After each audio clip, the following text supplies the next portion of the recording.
All right, what's up, everybody? We are here live on iCast Guidance. Good morning. And I'm happy to be back. I know that we've been gone for a couple of weeks, but I'd like to first take a second to introduce our guest today, Rich Froman, who comes to you all the way from an undisclosed location. Oh, I was about to give it away. How you doing, Rich? I'm doing great. I'm excited to be here with the boys. Excellent. Excellent. So today we're going to, when we get to the podcast part of this episode, which will come in a little while, we're going to talk about death and dying inside of a couple different games, actually, which we're excited about. But we got some stuff going on. We've been doing some things. We've been busy. Yeah, we've been busy. Yeah. You want to talk about what happened on Friday night? Friday? The incident. The incident. So, Friday, this past Friday, we were invited to a exclusive event thrown by Pocket Bard and Lila Quests in New York City. Yeah. It was in a tavern. The Brazen Tavern. The Brazen Tavern. That's what it was. On 44th Street in New York City. It was an amazing experience. They were unveiling their new tavern portion of their app. Their sound set for Tavern. Mm-hmm. Yeah. It was a lot of fun. Yeah, it was so cool. It was a cool experience. So I have to say that, like, I had a few favorite moments of the night, but I think Lila Quests did a freaking phenomenal job of setting up this entire immersive experience where we all got to, essentially play a game where we unlocked clues throughout the night, and they were not simplistic clues. No, it was quite difficult. And on top of that, the clues involved props. So there were things like strong boxes that needed codes unlocked. The codes were acquired through looking at different things inside the tavern and figuring out, oh, there's a number. Oh, that must be this. Then the strong box had these scrolls inside. With wax seals. Wax sealed scrolls. The touch of everything. Yeah, the detail was awesome. Yes. Attention to detail. It was there were glyphs that you had to decode. There were puzzles to put together. Yeah. It was good. It was It was fantastic. And they had a whole dialogue going with it too throughout the night. Different, sections. Yeah, totally. It was fun.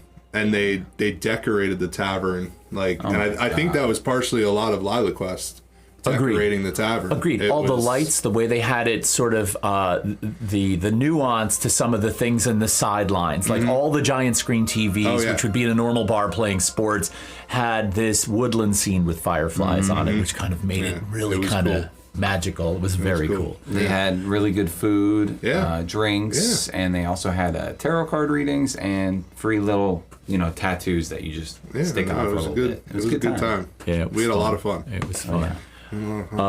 We, when it comes to dealing with something like that, I mean, one of the things I love about those guys is how, number one, accessible they are. Right. And we do have a little bit of an advantage because we live on the East Coast and we're able to get to New York pretty easily. Mm-hmm. But also, they were super engaging and friendly. Mm-hmm. They spent time with us hanging out and giving us their time, which I'm sure is valuable to them. Yes. Right. So that I was thankful for that. And I definitely saw them walking around to everyone. They a little meet and greet with everyone that was there. And there were a lot of people there, too. Yeah, they kind of had personal relationships with most of the people. It was really interesting to see that. It was. Yeah. Well, I think from the standpoint of if you're going to create any kind of business model inside of the TTRPG space, you are going to have a kind of personability.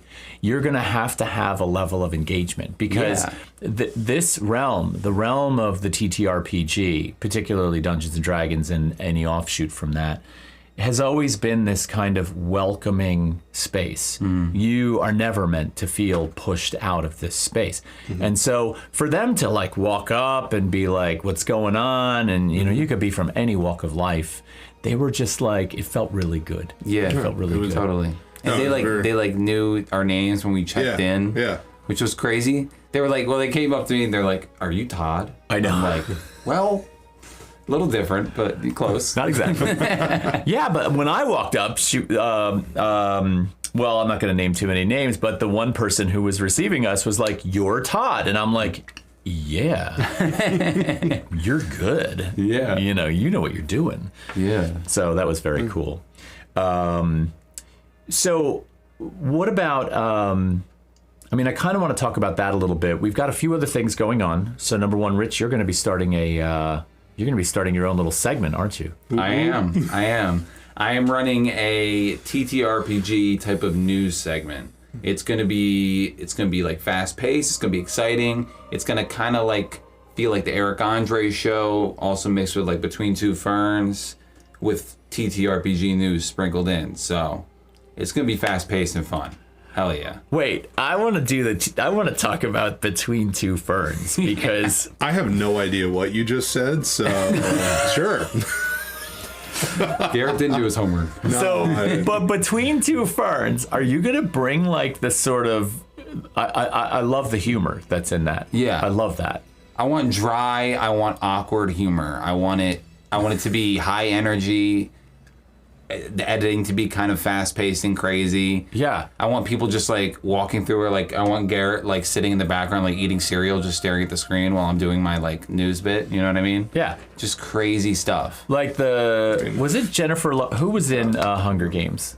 Jennifer Lawrence. Jennifer Lawrence. When Jennifer Lawrence was on Between Two Ferns, and he said something to her about something being off-putting, and she says, "You should be off-putting." That's just like that. Yeah, we gotta have like everybody like do like guest appearances in it. Yeah, because like in between the news segments, I want to have like little couple second like bits going on just to spruce things up a little bit. Yeah, it's gonna be fun. Absolutely. So have you like in terms of just like, is this just TTRPGs that you're going to be looking at in this news segment, or is it going to be all tabletop games or RPGs specifically? So it's for right now, it's TTRPGs. But I'd be looking into expanding it a little bit because, after I gathered all the news for the week and we're going to do it once a week, I kind of felt like I had some more space to include some other things because it might be a little short. I only have about a page of news so far. So I'd be down to covering like lesser known kind of games coming out. I know myself, I buy a lot of like indie board games / card games, so I'd be willing to talk about those stuff coming out and that kind of new releases and all that. Yeah. That could be fun. Yeah, well, I think one thing it would be really cool to piggyback that with is, we talked about how when we go down to PAX Unplugged this year in December, how we're going to be looking for games that we could play on our show and sort of play test on the show and give feedback about. I feel like your segment down there is going to be like on fire. That's going to be crazy. We got to set up a live scenario down there for you to do. If we develop because we're going to kind of throw stuff at the wall these first couple times to see what sticks, but if we can develop like the bit and the character a little bit, I'll go to PAX and do that. Do it. We're going to set up a whole little set up a whole live stream broadcast from PAX for you to do news. That's incredible. Wither and Bloom news. Yeah. That would be, why don't we have do that? it. Yeah. You just said it.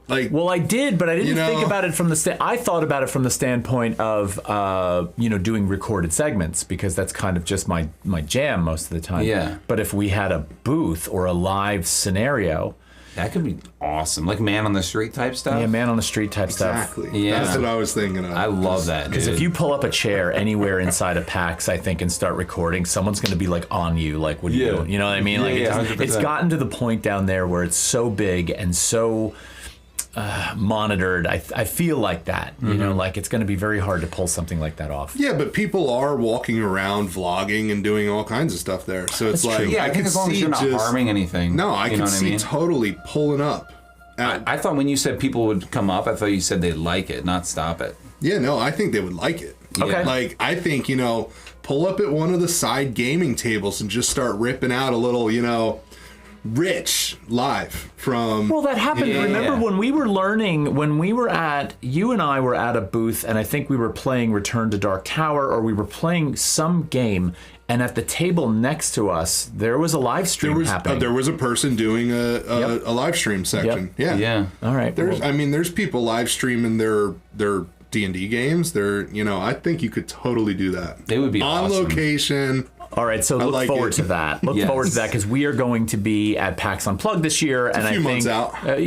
it's in December, but we're going to be there, and I think one of the things we should focus on is really sort of laying some groundwork for future play for us in some of these games and reviewing some of these games. So we'll get a lot of that built in that space. Totally. That'll be good. Hell yeah, man. That'll be good. I like this. Yeah, same, dude. This, yeah. Let's see, what other inert banner can we kind of engage in before we jump into our podcast today? We got. Has anybody been watching either Dimension 20's new show or Critical Role's new 3-part series? I have not. I have not. Okay.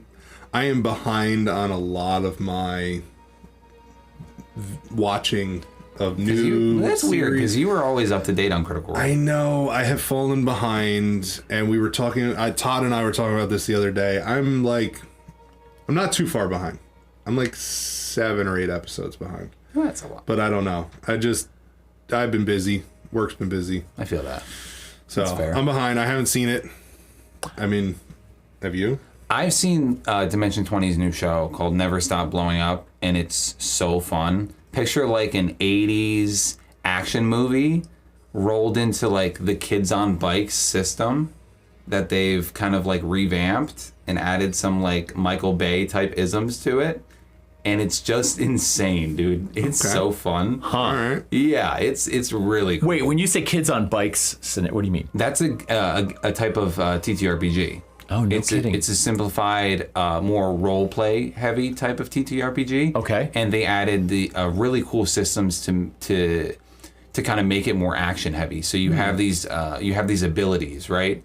And they're all tied to certain dice. You start out with a D4 and you work your way up to a D20. So as you're playing, and I'd say, hey Todd, make a strength check. I don't know what it's called. It's not called strength, but it might be might or something. Make that check, and you'd roll a D4. And if you roll a 4, it's an explosion. And you then roll a D6 on top of that.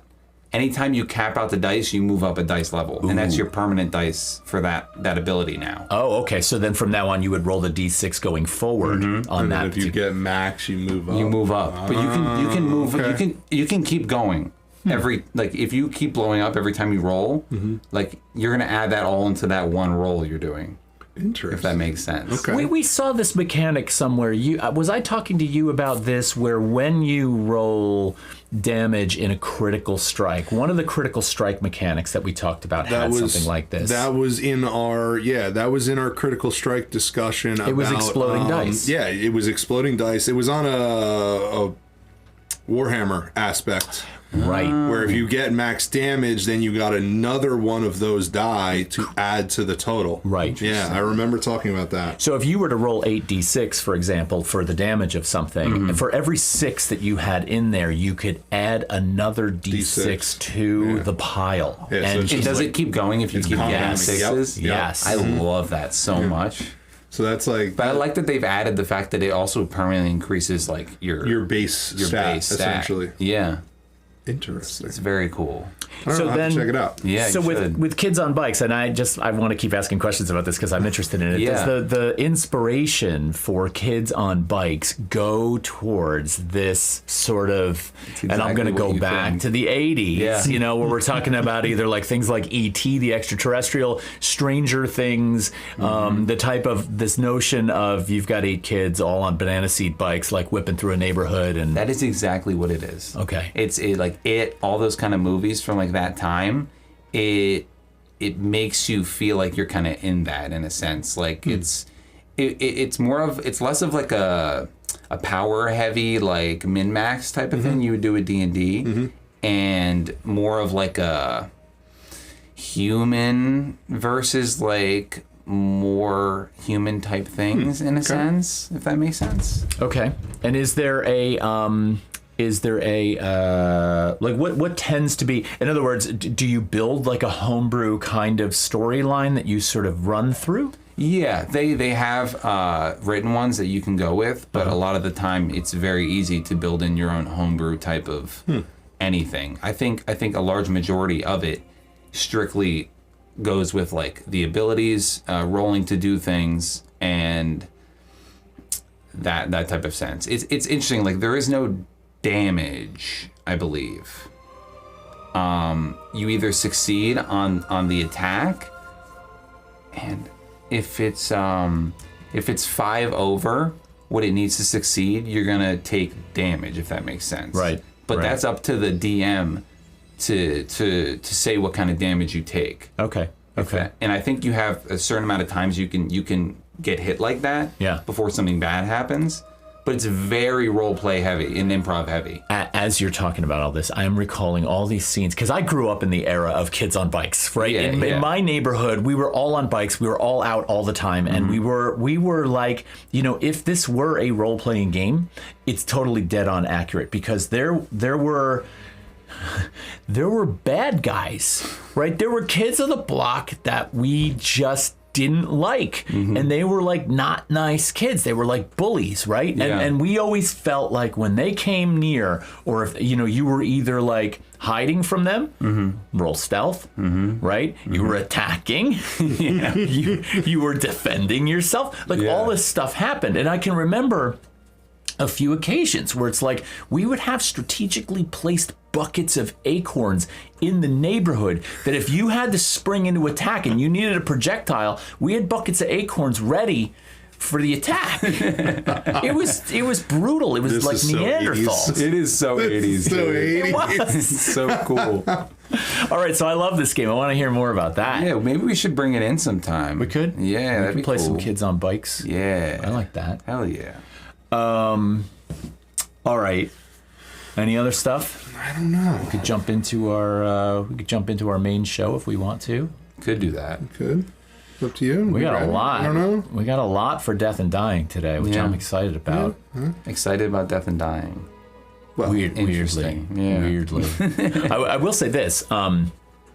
I was out yesterday, and I always think like I'm split between this idea of revealing my geographic location and where I live and not. So slowly, I believe any smart person could triangulate where I am based on all the places I say I go. But I have to say where I went in order for this to make any sense. So,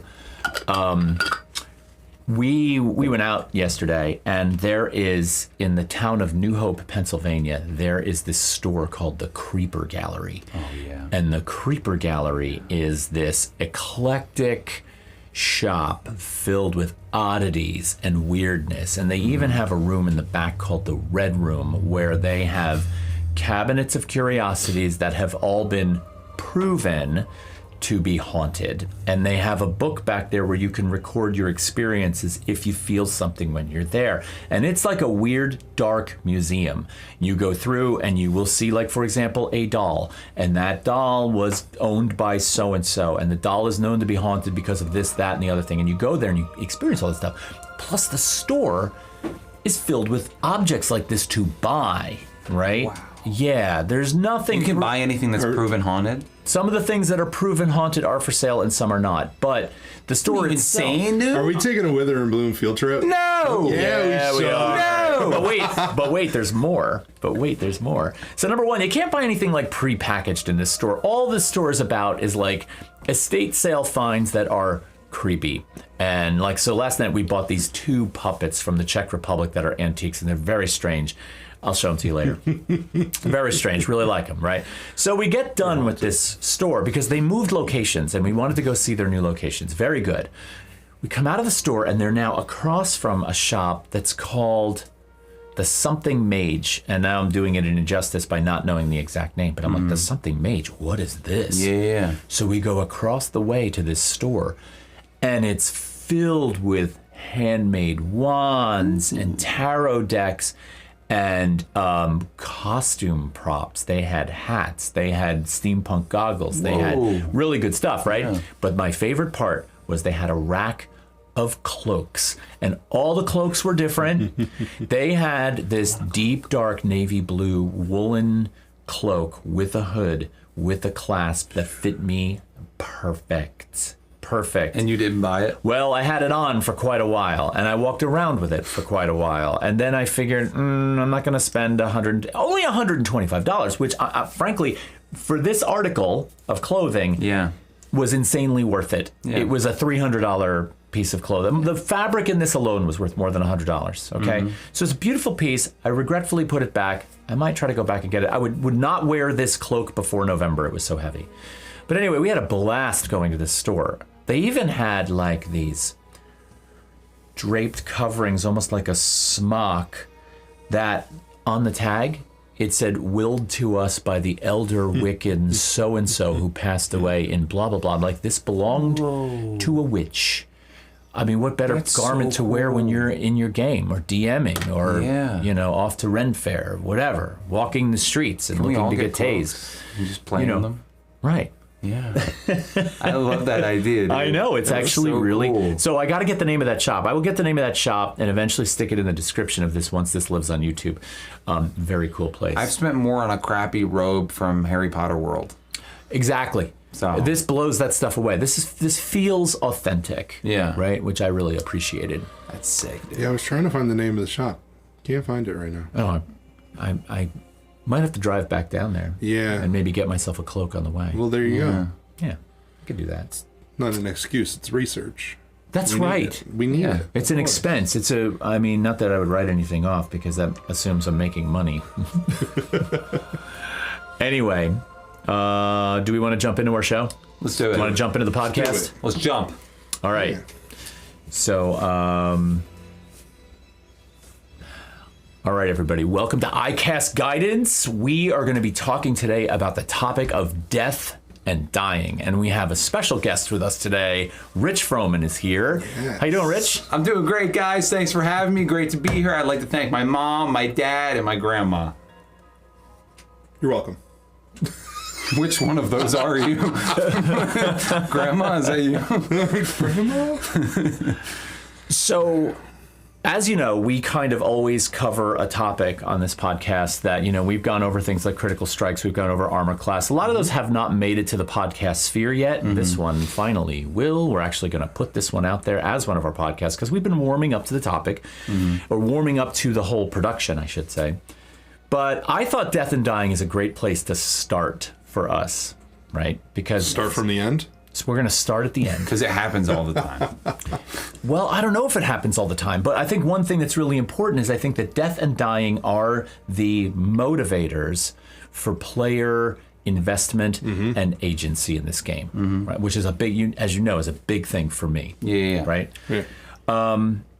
Garret, when we deal with death and dying in Dungeons & Dragons 5e, how does it work? Let's just start from the beginning. Let's shoot out the rules as written from 5e Dungeons & Dragons.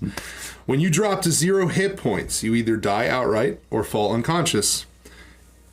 Instant death would be the massive damage can kill you instantly. When damage reduces you to 0 hit points, if the remaining damage equals or exceeds your hit point maximum, you instantly die.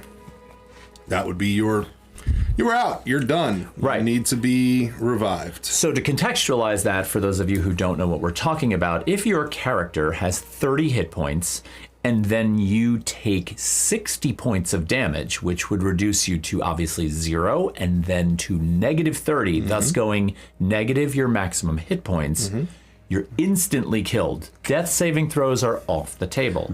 It has happened. We have experienced it. We have. Adding on to the rules, falling unconscious. If damage reduces you to 0 hit points and it doesn't instantly kill you, as the example we just said, you fall unconscious. This unconsciousness ends if you regain any hit points. During so, on each subsequent turn, you make a death saving throw or death saving roll. So whenever you start your turn with 0 hit points, you must make a death saving throw. To determine whether you creep closer to death or hang on to life, roll a d20. If the roll is 10 or higher, you succeed. Otherwise, you fail. On a third success, you became stable. On a third failure, you die. Right. And just the last point, the number of both is reset to 0 when you regain any hit points or become stabilized. Right. And as we all know, this system is both a little broken, and there's been a ton of homebrew created around it to give it, to nuance it. Right? Yeah. Yeah, because it feels a little underwhelming. You have, time before you essentially die.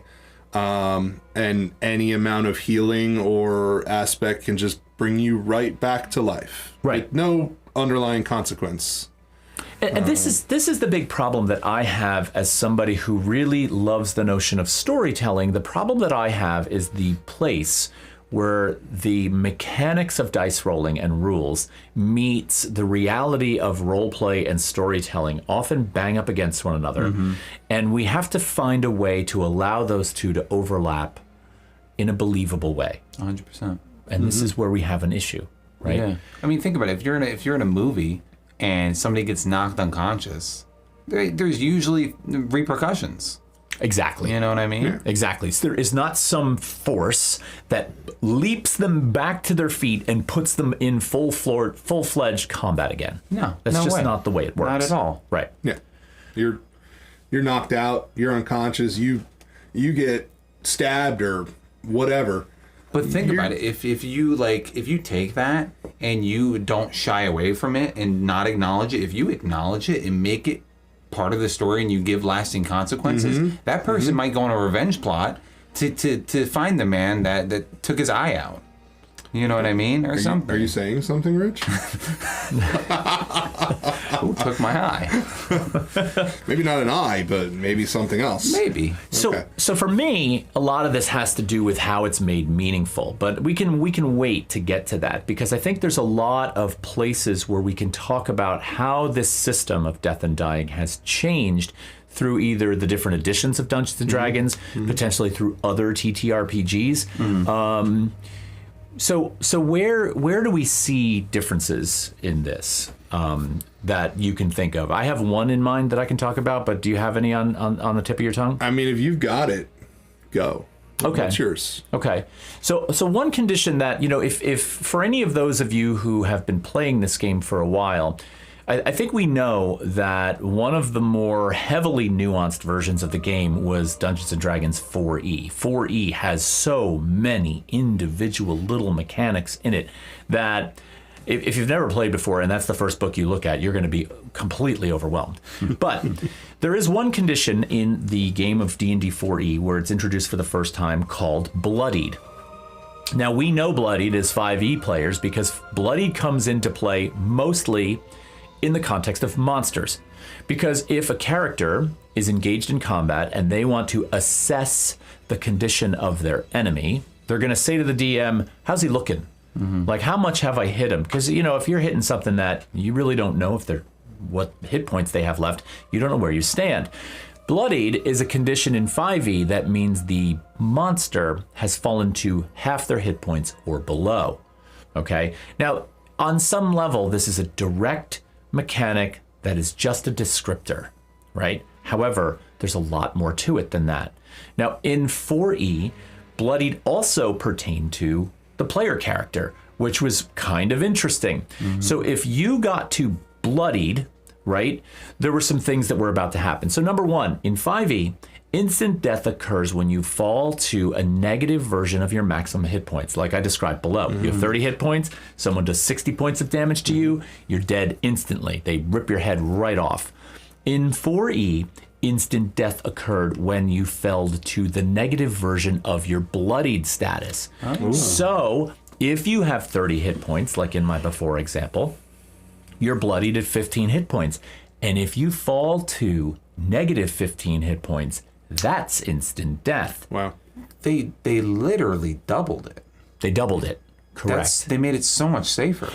However, they didn't make it safer because there were some elements on the other end of the game in 4E that made it harder. So, for example, when you did engage in death saving throws in 4E, there was only failure. There was no success. So, if you rolled a 1 through I'm going to say it was 9. It might have been 1 through 10, but I think it was 1 through 9 on a D20. You failed, right? And then 3 failures equal death. But if you rolled a 10 through 20, nothing happened, okay? And you did not regain hit points until you took a long rest. So imagine being in a long-term combat where every turn you're rolling a death saving throw, potentially adding up 3 failures. Your death could come very quickly, right? So it was a lot harder in 4E for a number of reasons. Now, to be fair, also in 4E, if you rolled a 20 or above, which does hint towards being able to apply modifiers to death saving throws, which is not a normal thing, then you set yourself back to 0 hit points and you were stable.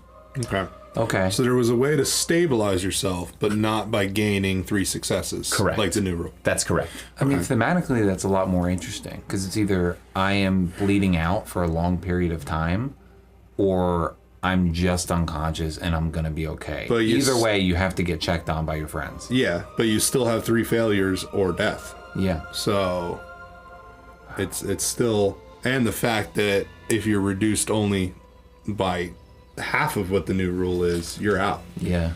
That's a lot closer to death, I feel, than how it's set up now. I agree. I think that's where Rich was saying how they made it easier is more the 5e. Yeah. Oh, yeah. Okay, that makes sense. Right. I wasn't catching what you were saying. You were, He was talking about 5e, how it's easier. So much easier. And I think that's why people homebrew 5e a lot more is because it feels underwhelming or not as impactful death. And you said you can't get hit points back until a long rest? Well, there are ways, obviously. There are other ways where you can be healed. Essentially you have to heal to get out of the having to roll is what I'm picking up from that. Yeah. Having to roll your death saves. Okay. So so to actually wake up and like do what you do in D&D 5e where like if you wake up you're just back in a battle, to be able to do that you have to get healed. Yeah. Okay. Essentially. You can't do it yourself. That's what I'm picking up. Yeah, I believe that's right. Now, I haven't played a lot of 4E. I've read a lot about 4E. So, as with anything, I think the knowledge comes to you in practice. So my book knowledge of this might not be as complete. So, chastise me in the comments, if you will, if I'm wrong. So there's a couple of other things I think we should talk about here. Did you have one? You were looking at Pathfinder, I think. Well, before we swing back to 5e, let's, add a little Pathfinder. You just added a little 4e. I found a homebrew idea or a modification to 5e that essentially brings in a rule from Pathfinder 2e called the Wounded Condition. So it's essentially, as you're downed in combat, Pathfinder has rules of dying, and it's on the concept of saves, but they have different levels of dying, 1, 2, 3, etc. I won't get too deep into that, but it's a wounded condition where if you're downed and then brought back up in combat, you keep the wounded condition so that if you are downed again, you would start off with a failed death save. So bringing it into 5e, we're dropped to 0 hit points. You're making your saves as normal. The cleric brings you back up. You're back into battle. Your fails and saves, are set back to 0. But you gain the wounded 1 condition. Right. So now if I'm dropped again in that same combat, I would start off my rolls with 1 failed death save because I have the wounded 1 condition. And if you're brought back up that second time, your wounded value would increase to a wounded 2, and so on and so forth. So if you drop again and then are brought back up, you're at a wounded 3. So if you drop a 4th time in battle, you would instantly die when you go back down. Okay, so this is beautiful because this now all of a sudden adds a level of desperation, urgency. Yes. Love that. Yes. Love and that because if I drop, at a wounded 2, my next turn, I'm making a save that could be my last save. Yeah.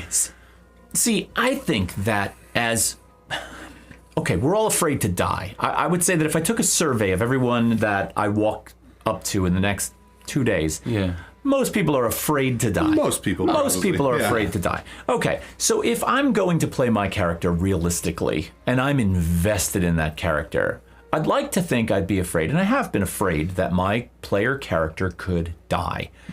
So these are the types of things that help elevate the sensation of realism. Yeah, the impact. The impact of death inside of that space. I think that's really important. Yeah. I mean, think about like how, from like a player's perspective, how tense it's going to be when you're on that wounded too, and you're like, all right, I'm going to run or am I going to hit? Imagine you like go to hit and you're like, this is it. And it's just like, even your character's like throwing everything into it. Right. And So can I add something to this then? No. Because, and I know you want to talk a little bit about Daggerheart's mechanics with death, but I want to just go back to Bloodied, for example, because in the Bloodied condition in 5e, when it comes to a monster, it also talks about, rather than it just being this location for information for someone to say, oh, they're at half their hit points or below, you can also apply mechanics once Bloodied has been crossed. So for example, an adult red dragon immediately recharges its fire breath and must use it against the creature who bloodied it. That's so cool. That's gonna tear the roof off of combat, right? Yeah. Because if I'm fighting an adult red dragon and I know that if my next strike with my axe is going to take it down below half of its hit points and put it in Bloodied, I'm going to get hurt. And think about it, why that makes sense. Because if you're a creature and all of a sudden you've experienced a wound that pushes you past a certain level, you're going to react to that. Yeah. Like it also says that an Aarakocra could potentially have or use a flight reaction. It says, oh, as a reaction to being bloodied, it immediately moves half its speed or its full speed in flight. Brilliant, because it's like, yeah, I hit a bird, the bird's going to fly. Yeah. Right? It's going to try and move out. Yeah, it's a reaction. It's a, an intense moment of being brought to, half of your life. Right, because the goal for all of these things, player characters or monsters, is to survive. They don't toss themselves into battle all the time for no reason. There's reasons for going to battle. And in battle, your instinct is to survive.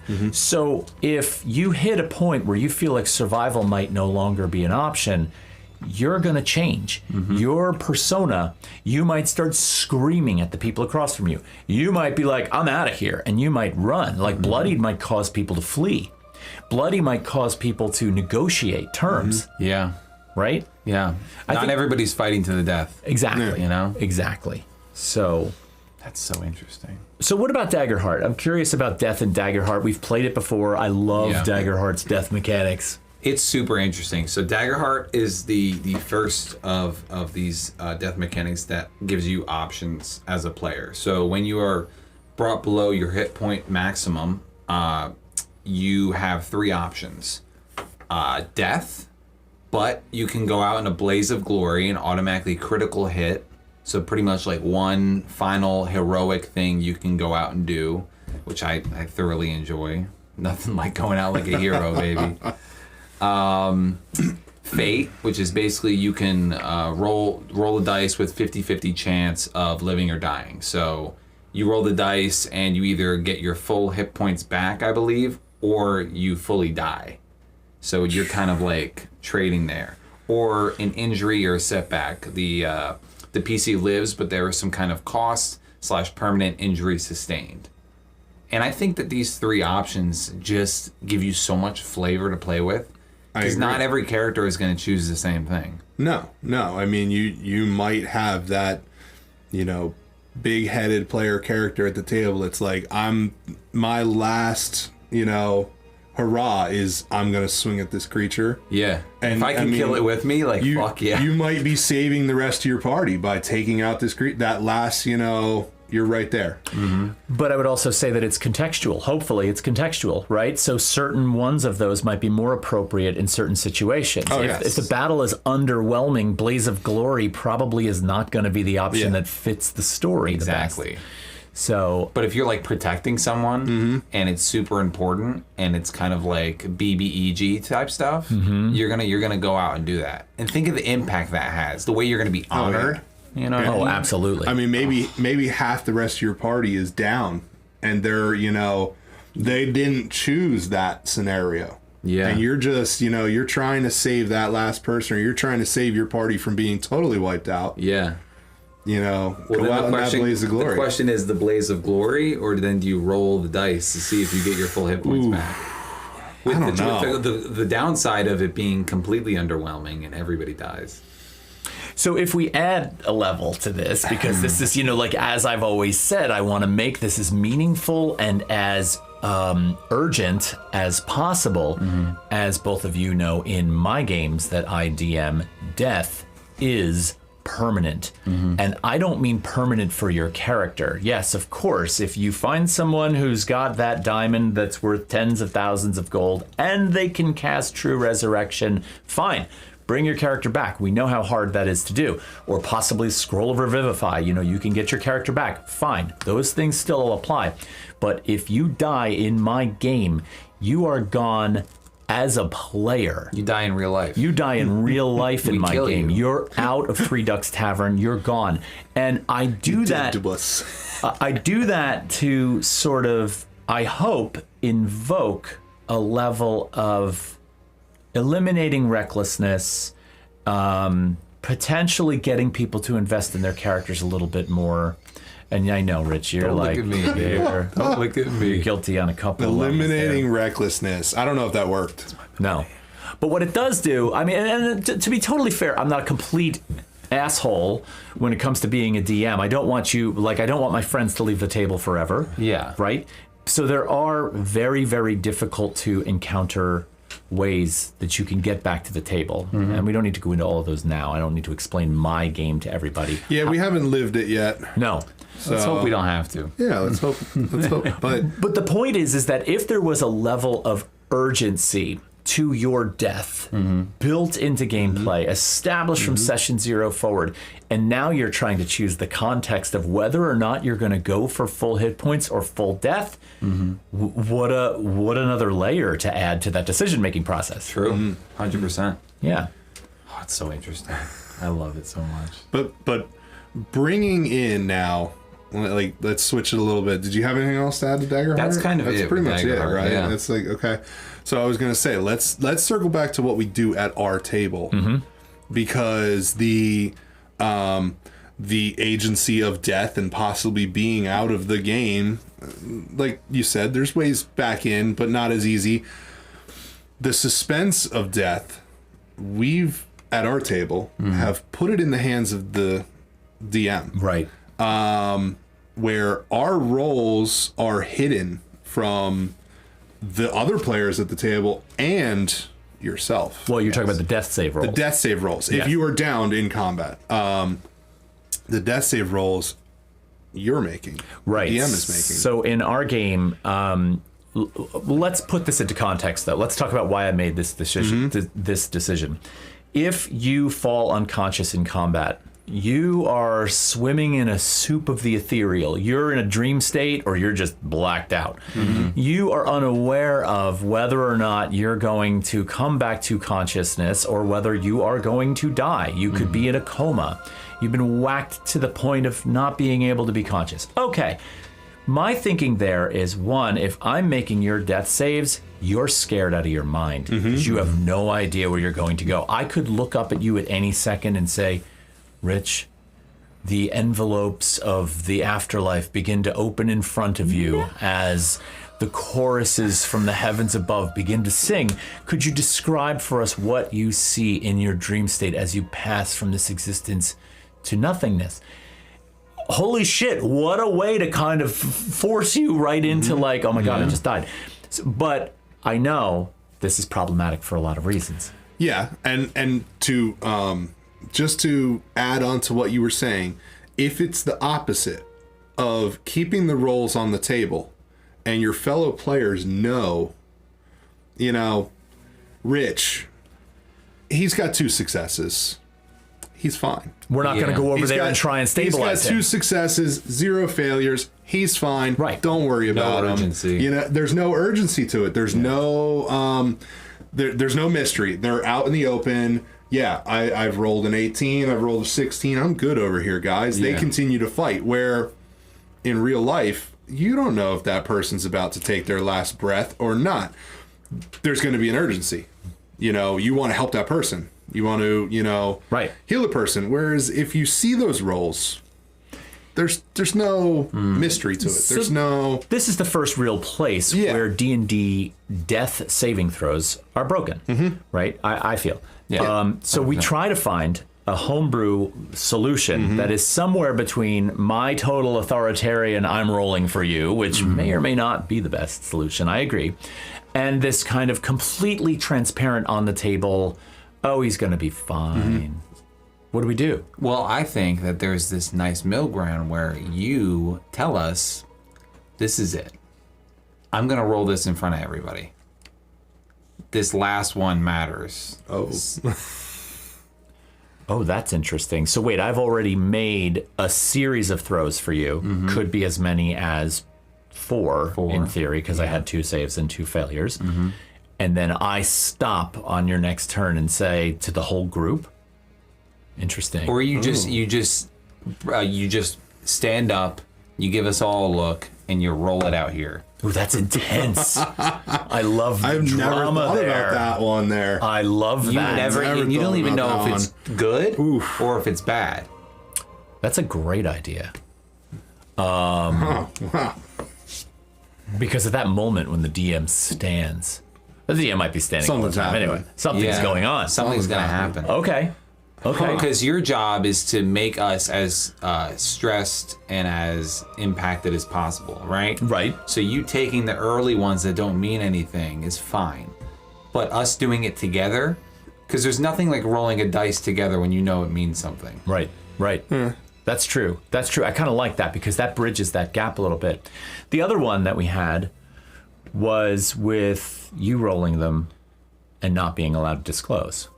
Yes, we tried that for a little while. That was, say, a lot easier when we were playing remotely, because we did play remotely for a little while. Right. But that was a lot easier. But the other thing is keeping it hidden. Some people might say that leaving the DM to roll your death saves is taking the agency away from the player. You know, you're attached to your player character. But at the same time, you're also in an unconscious state. You can't do anything about it. But, you know, I get attached to my dice. You get attached to your dice. You have a relationship with that. You have a relationship with the player character that you're playing. If you give it into the hands of the DM, it's like, okay, well, they fucked up my death saving rolls, like, or whatever. But if you keep it to yourself and secretly let the DM know somehow, there's multiple ways to look at it. That's why that's why we're kind of debating about this. And I completely disagree with that, though. Oh, go for it. Completely disagree with that. I think that in that moment, you are not responsible. The only reason you want agency over your character is because you're making actions like you do in real life, and you know best what your character would do. When you're unconscious, there are no actions to make. Well, it's like how Todd described it in the beginning. You are in a state of you don't know. Yeah. You're unconscious, essentially. Totally. But even just like in real life, like when we go unconscious, it's out of our hands. You know? I will admit, though, and I'm not necessarily advocating for keeping it into the player's hands, because that was an idea that I saw online. Yeah. That people might have an issue with that. There might be certain people at the table that, aren't happy with the DM making the rolls. But I'll admit, I've been in the scenario before where Todd is making my rolls. I am down. I know nothing. And I've also been in a scenario where no one else is around to save me. So it was the most intense scenario I've ever been in one of the games. Yeah. Where I don't know what those rolls are. I don't know if I'm about to die. And I actually really preferred that he was doing them. Oh, because that makes me feel good. Because because it keeps it such a mystery, and I have no idea. I'm sitting over there, heart pounding. It made a connection to my character and my, what we are doing here. Well, what makes me feel great about that is that means, number one, you're invested in your character, which is what I want. Number two, I've somehow, with all of you, built a world that is meaningful, right? That's the magic. Yeah. Now, I have to say that, and I'm on the fence about this whole thing about taking player agency and rolling the dice for them, but if I give that to you and you are now rolling your death saving throws, but you're not telling the other players, there's going to come this blunt point in the storyline, in the fiction, where one of my players looks up at me after they roll that death saving throw and they're just like, I'm dead. And it kind of is this anticlimactic, very blunt, oh. Yeah. Unless, like Nathan did in our Daggerheart game, it launches into this whole self-induced narrative that is heart-wrenching and dramatic, which was brilliant, but not everybody's going to do that. And so I think at that point, I guess I've got a meter, okay? And my meter is always, is what we're doing, is the meter in the realm of dice mechanics and analytical, or is the meter in the realm of the fiction, the storyline, and the role play? Yeah. And I know that that meter's always going to fluctuate in any game. It has to. That's the whole way the game is played. Yeah. But I think death is far more important than a simple persuasion roll to see if I'm going to be able to buy a potion cheaper from a shop merchant. 100%. Yeah. And I think there are a lot, launching into the next thing I have written down, there are a lot of ways that role play itself can make death feel so much more impactful. Like you were kind of talking beforehand, let's say you get this final strike landed on you and you have flashbacks to some of the most important parts of your life that maybe shed you in a different light that people didn't see most of the game. You know what I mean? Yeah. If you're describing a scenario as maybe you're not, fully dead yet. I can understand, like, if you are dying, this is your last, what are your last words or what are your last things? But if you're unconscious there and you're waiting to get healed or something, I like that idea. You could be going through a memory. Yeah. So, because even though you're missing out on the fun of combat, you're getting to expose some part of your backstory that a lot of people don't know. Right. Oh, that's true. Yeah. That's really true. I love that. Another thing that and again, investment in backstory is investment in character, right? So if you are fully invested in your character, and if death is going to be a painful thing for you, then you should be able to sort of rip from the bag as many things that character held on to that the party both knew and did not know to lay on the table in those final moments. Oh man, it's like making me emotional here. That's beautiful, bro. No, that's awesome. It is, but that brings more of a sense of reality into it. Yeah. I mean, if you're getting very deep in your character. Yeah. And let's say you maybe that doesn't happen, but you still want to give it a thematic presence in your story. As a DM, give the players a chance to have a funeral or some kind of send off. If a player does die. If a player does die, let the characters themselves in character speak, and give off their final, words and all that kind of stuff. Oh, I like that. I totally agree on that. And not only does that add closure to the story, but it helps the story going forward because you acknowledged it and made it such an integral part of the story that going forward people will have motivations because of it. And possibly you'd be able to reintroduce a new character for that real player. Yeah. In consequence to that. Right. Oh, yeah, that's true. Well, remember what happened with our character Wretch? Yes. When Wretch died, we did have a rite of passage. Yeah, we essentially, we did a send-off. We did buried him and all that. Yeah, we did a whole, remembrance, And what was beautiful about that is it being the Strahd campaign, Wretch was able to be brought back as an undead. Yeah. There was a lot of potential for both the send-off and the ways in which people spoke about Wretch's character for there to be a sort of living on, in a sense. Yeah. No, I like that idea of bringing meaningfulness into the death. Yeah. 'Cause, I mean, at our table, like, I mean, I guess you hope that you're making relationships with the players that you're playing with in game. Of the course. player characters, and death should matter. Like, losing a party member should matter. Yeah. I mean, So can we just kind of go back to something here, because I think that you mentioned earlier, either before we started the show or in the show, I can't remember, it doesn't matter. You were talking about ways in which the downed hit breaks all of this mechanic. Meaning I'm down and I take a hit. Let's talk about that really quickly. yeah. So, I mean, we should circle back really quick to the basic rules. Okay. Because in the basic rules, if you are unconscious and you're making the death saving rolls, if you take any damage while you're at 0 hit points, you suffer a death saving failure.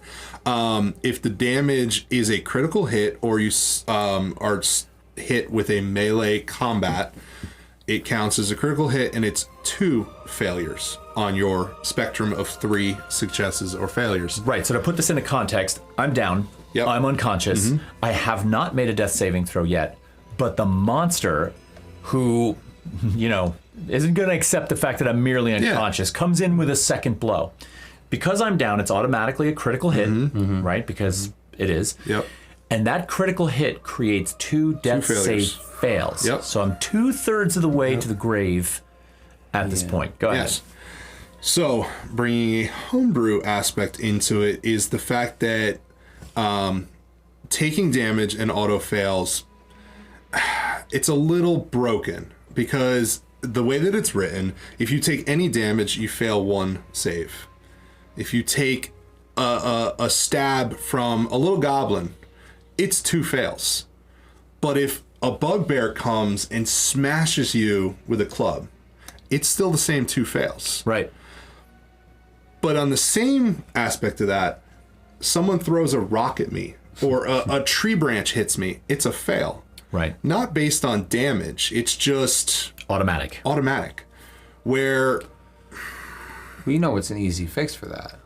What? You add the thresholds like you would if in the auto death. So like when the damage goes below 0, your maximum hit points, you die. So let's say 1/3 of that, you get 1 fail. If you do 2/3, you get 2 fails. And if you go up to the if that damage while you're down goes up to the boom, you're dead. He just brought that up because that then scales based on your level. Because the thing that I saw bringing this up was a DM created a chart where it was essentially 0 to 25 points. Because, you get hit by a fireball. It's still only 1 fail, but that's much worse than being hit by a pebble. Yeah. Which would be 2 because the it's scaling, the scaling is just off.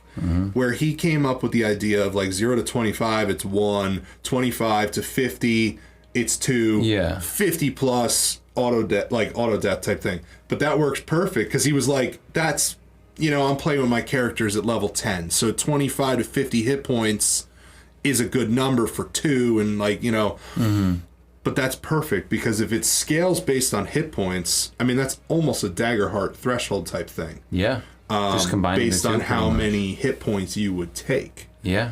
But that works perfect. That if you scale it based on your essentially or your bloodied condition or versus your auto death condition.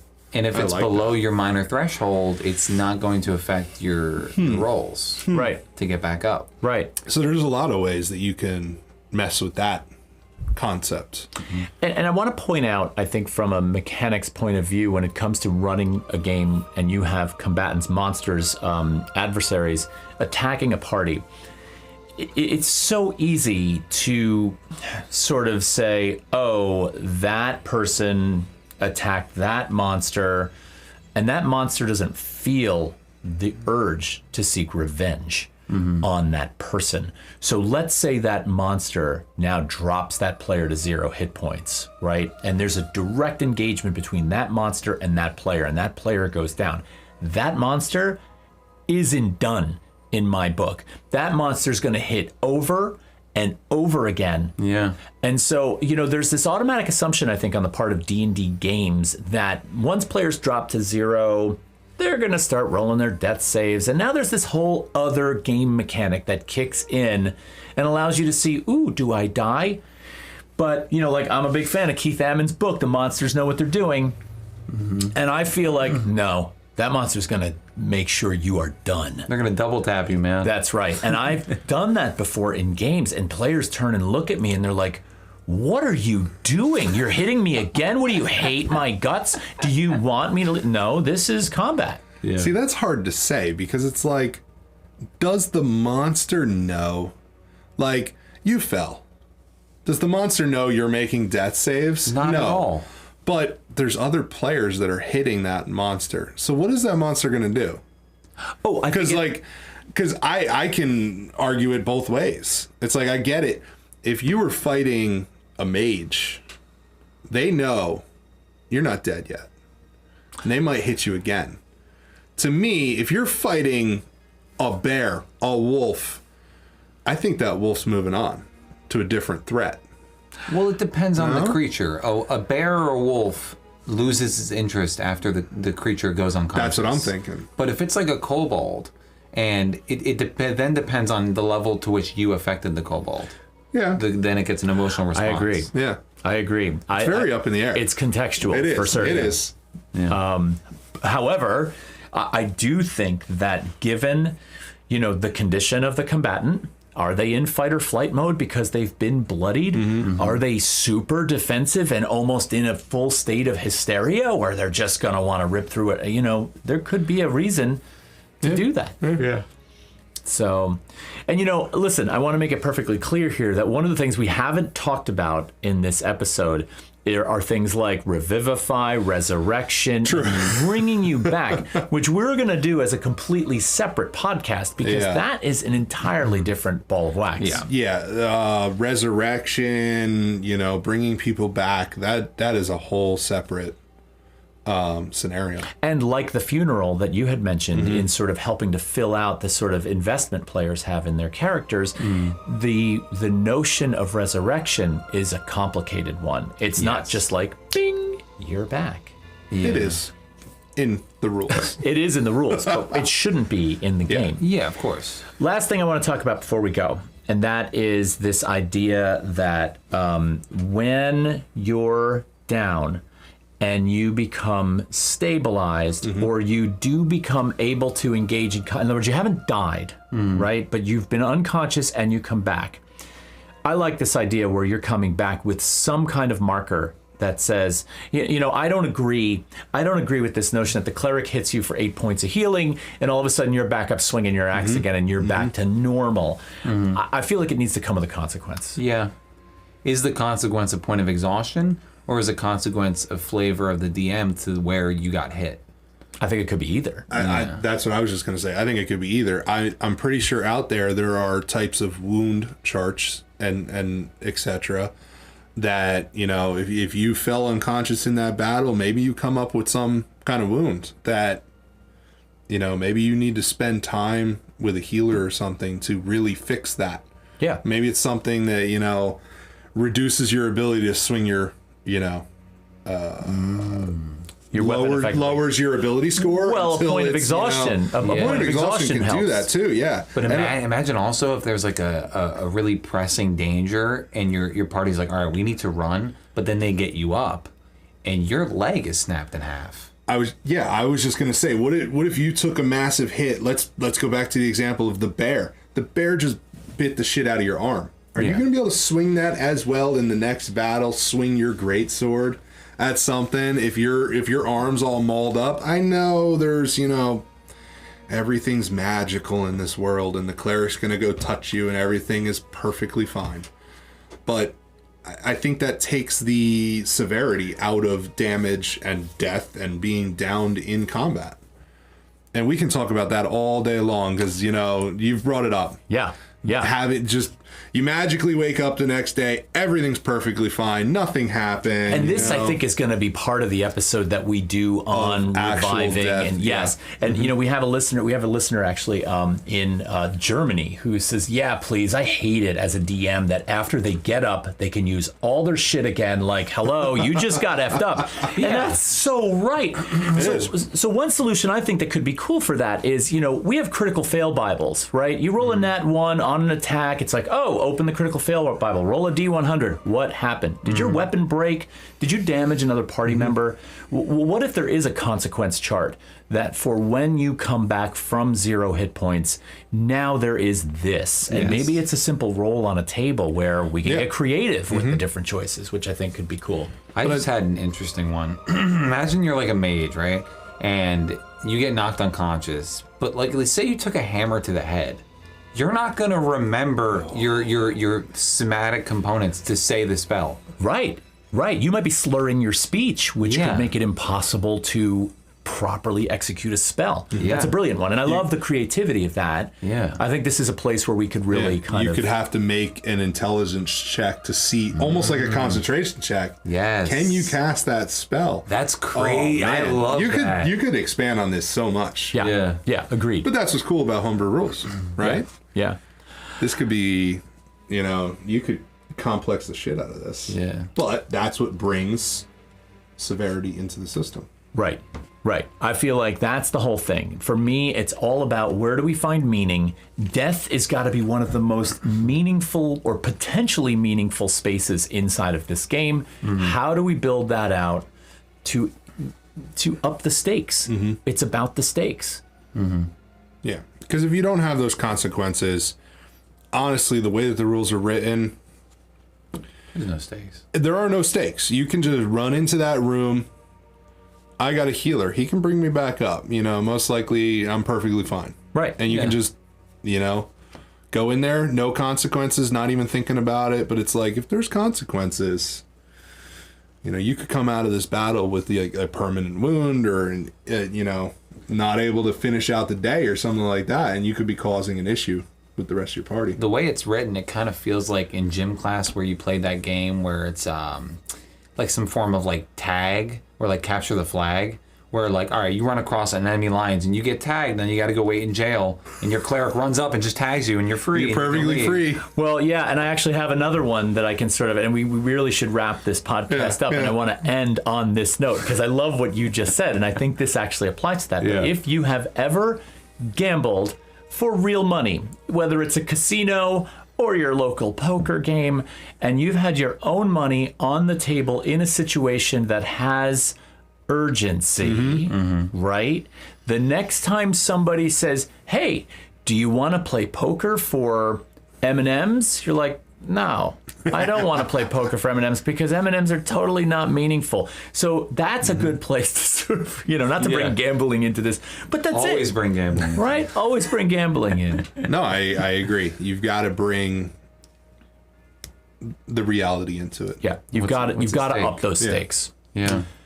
All right, everybody, we are going to wrap this one up today on Death and Dying. We will eventually do a podcast based around revivify and resurrection and bringing someone back to life, as well as this notion that our listener brought up about how when you do come back from consciousness or finish a long rest, because God knows if you've been brought down to 0 hit points and you've broken limbs or you've been stabbed and you wake up the next day and you're fine, this just doesn't track for me. No, doesn't make sense. All right, everybody, listen, we will see you next time. Thanks again for watching. We really appreciate it, and we'll talk to you later. All right, take care, everybody. Adios.